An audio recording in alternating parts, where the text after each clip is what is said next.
Bismillahirrahmanirrahim. Assalamualaikum warahmatullahi wabarakatuh. Nama saya Adinata Lubis dengan nomor PP 23 101115822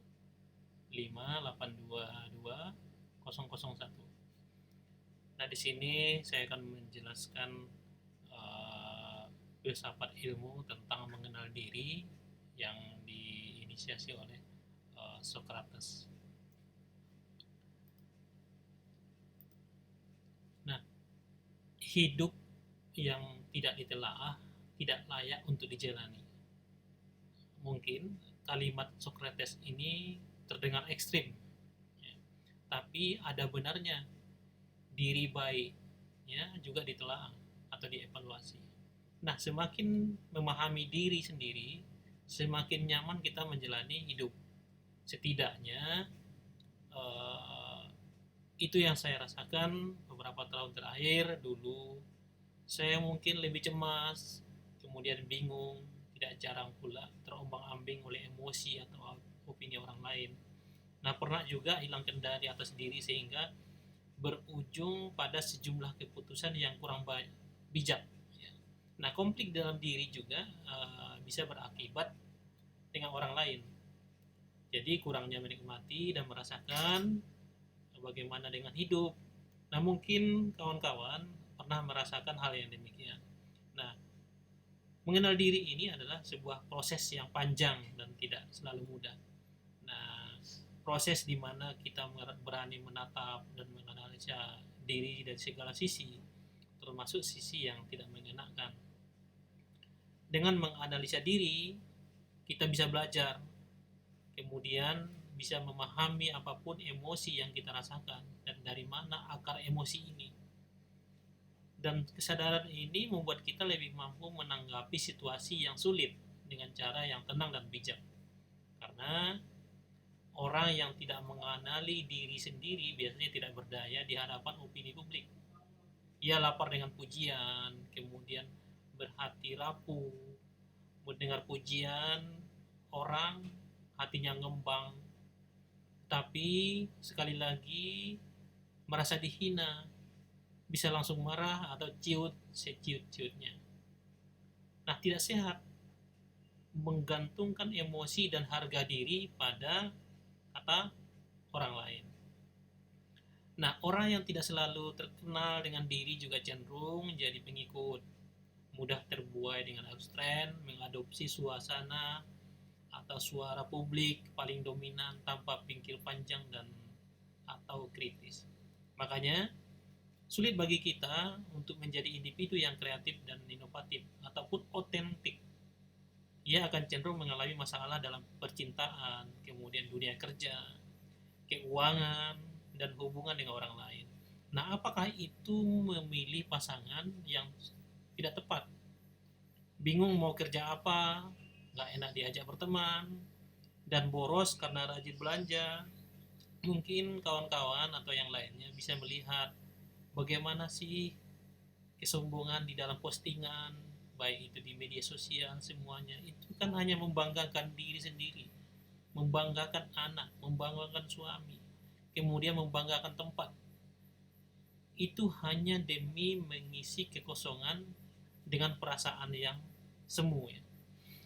Nah, intinya karena tidak mengerti apa yang sebenarnya ia inginkan, apa yang ingin dihargai, apa yang dirasakan dalam memberi arti di dalam hidupnya. Nah, proses mengenali diri ini memang idealnya sedari kecil. Mereka yang kenal diri biasanya beruntung karena dibesarkan oleh figur seorang ibu dan ayah yang membantu memahami diri ya. Nah, figur ibu mampu mengamati anak secara mendalam, objektif, dengan perhatian penuh dan kasih sayang. Ia membantu anak-anak mendengarkan dan memahami emosinya sejak dini. Tapi sebagian ibu-ibu sekarang mungkin sudah tidak memberikan falsafah hidup bagi anaknya. Ya, coba kita lihat bagaimana efek atau kerasnya ibu-ibu kalau dia sudah emosinya naik dalam menghadapi anak-anak yang kecil, atau umur anaknya 5 tahunan, 7 tahunan, 8 tahun. Nah, karena di usia itu bisa membuat emosi ibu ataupun orang tua ataupun ayahnya itu di luar kendali. Hal ini karena orang tua tidak mendalami ilmu psikologi dalam menghadapi anak, karena masih otodidak melihat penyelesaian permasalahan itu dari lingkungan sekitar ataupun meniru dari yang sebelum-sebelumnya, tidak berdasarkan ilmu pengetahuan. Nah, contoh, seorang anak tidak akan merasa bahagia di hari ulang tahunnya, yang seharusnya jadi hari bahagia, daripada berkata, oh betapa cerianya anak ibu bapak, ayo dong tersenyum, ini kan hari bahagia. Nah, fitur ibu yang bijak tanpa mengurangi rasa cintanya terhadap sang anak dengan kasih sayang, membiarkan anak merasakan apa yang ia rasakan. Kemudian, memberikan ruang anak untuk belajar memahami bagaimana perasaannya, rasa yang paling otentik untuk dirinya sendiri. Atau mungkin kawan-kawan bisa melihat di rumah tangga masing-masing, ketika anak pulang dari bermain tiba-tiba menangis.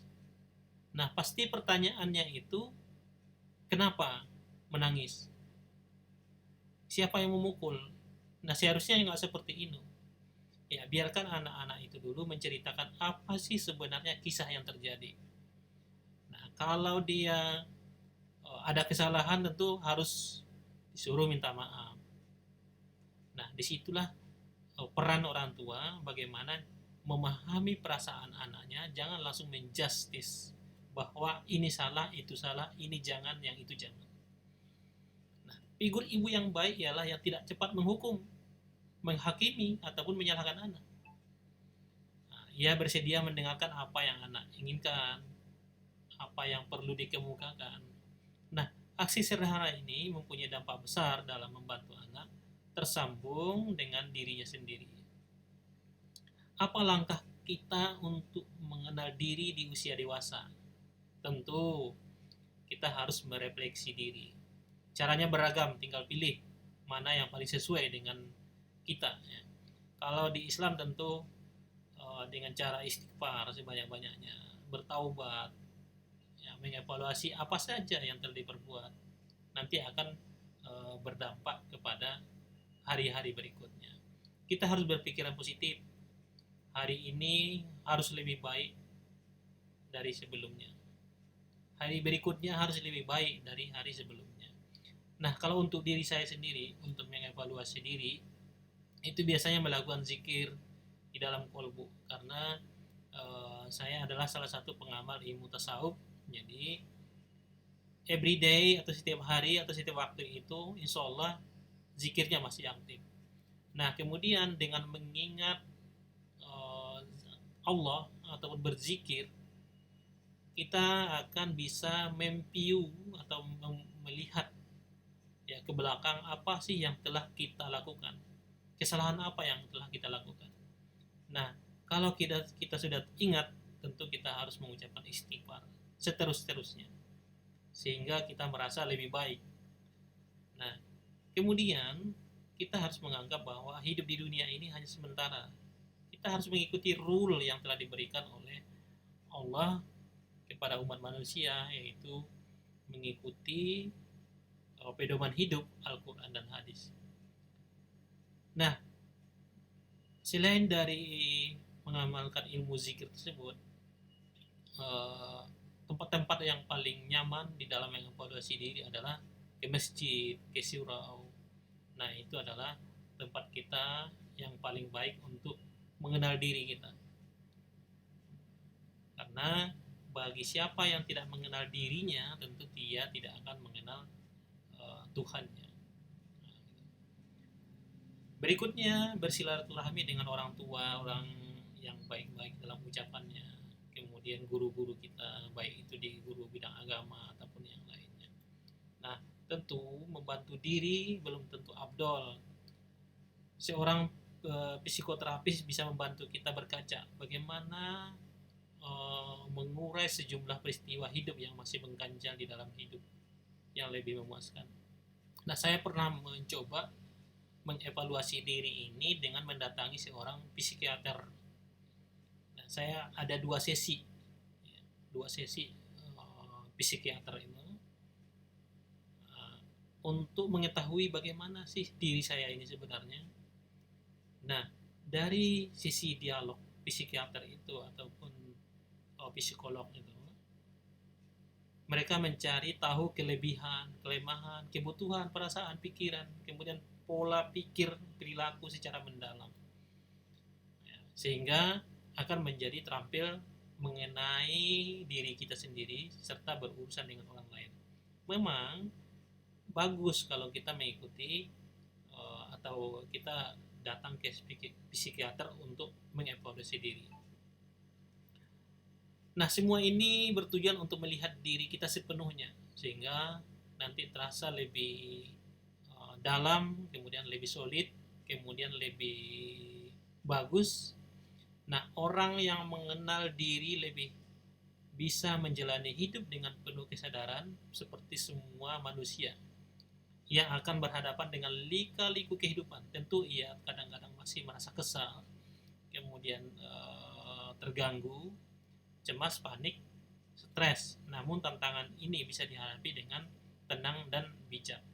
Nah, itu adalah salah satu fungsi bagaimana mengenal diri itu penting dilakukan oleh setiap orang. Pertanyaannya, apakah kita sudah mengenal diri sendiri? Nah, perlu kita pelajari lagi, kita perlu implementasikan lagi bagaimana cara-cara mengevaluasi diri supaya kita lebih baik ke depannya. Demikian Prof yang dapat saya presentasikan tentang bagaimana mengenal diri menurut filsafat daripada Socrates. Saya ucapkan terima kasih. Wassalamualaikum warahmatullahi wabarakatuh.